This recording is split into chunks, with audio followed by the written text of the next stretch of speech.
Hello everyone, this is Rachel Alexander with Keller Realty here in the Tallahassee, Crawfordville, and Gadsden County areas. And I wanted to come to you with another episode of Real Talk with Rachel. What I wanted to discuss today, as many people are either putting their homes on the market or preparing their homes for sale, or maybe even thinking about if they should sell, is a conversation that I actually had with someone who's in that very same position, someone who's thinking about selling, okay? And she, lives in an area that has a lot of what draws Tallahassee buyers. So it's a good house on a good amount of acreage with good school zones. And then they've also done some improvements to the property. And what she was relaying to me is that she was thinking that, well, I definitely want to maximize the equity that I get out of the home. I definitely want the market to come up so that I can sell the house and then purchase another one with a maximum amount of return. Okay. And so what I cautioned her to think with is, hey, the market that you buy in is the market that you sell in. And what I mean by that is, say that you're waiting for the perfect time to sell your home. You're waiting for the market to come up. You just want to eke out a little bit more equity in your home, and you want to give your home the opportunity to see the full impact of market appreciation.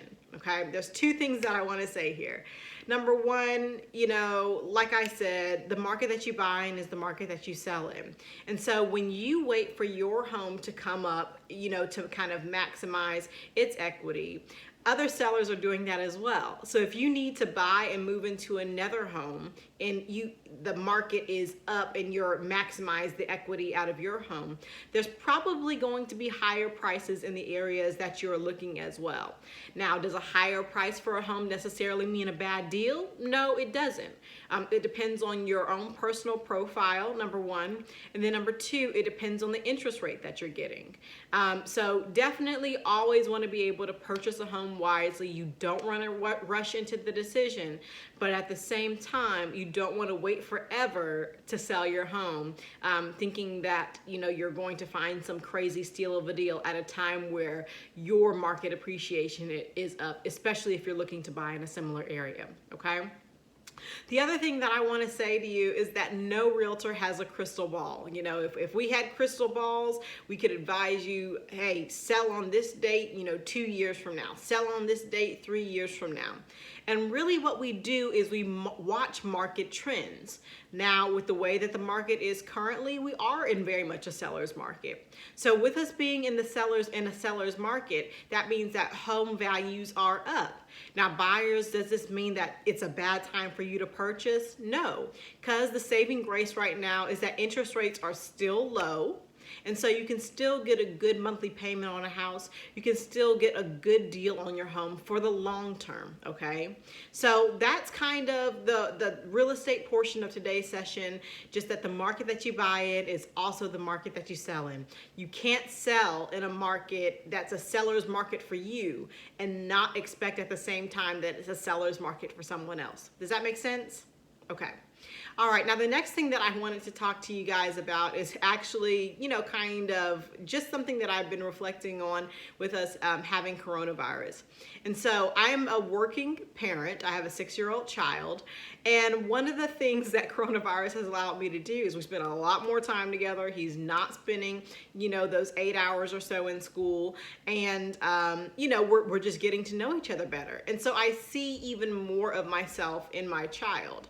And so, kind of the conclusion that I came to with even me talking to my mother and everything about everything, it's just that, kids carry so much of our traits. It's kind of crazy to hear, your words coming out of their mouths. The same challenges that I gave my parents are the same challenges that, that he gives me, honestly. And, one day I was reflecting, and I'm one of 6 children. One day I was sincerely reflecting because, if you're like me and you have a lot of siblings, you're always kind of wondering, is there some hierarchy or is there some rank? Is there something, where you can say, hey, I was the easy child, or, this other child or my other sibling was a difficult child.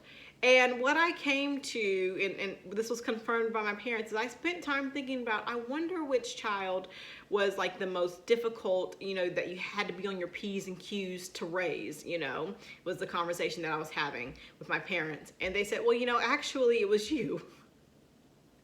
And so not to say that I was a bad child, I just questioned a lot.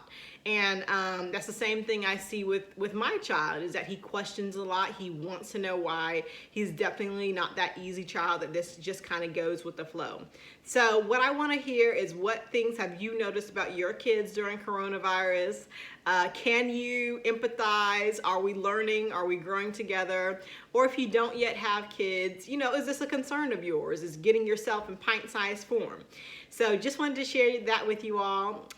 Hope that you guys are having a great Thursday. Have a remaining great week to the rest of the week, and then also a good weekend.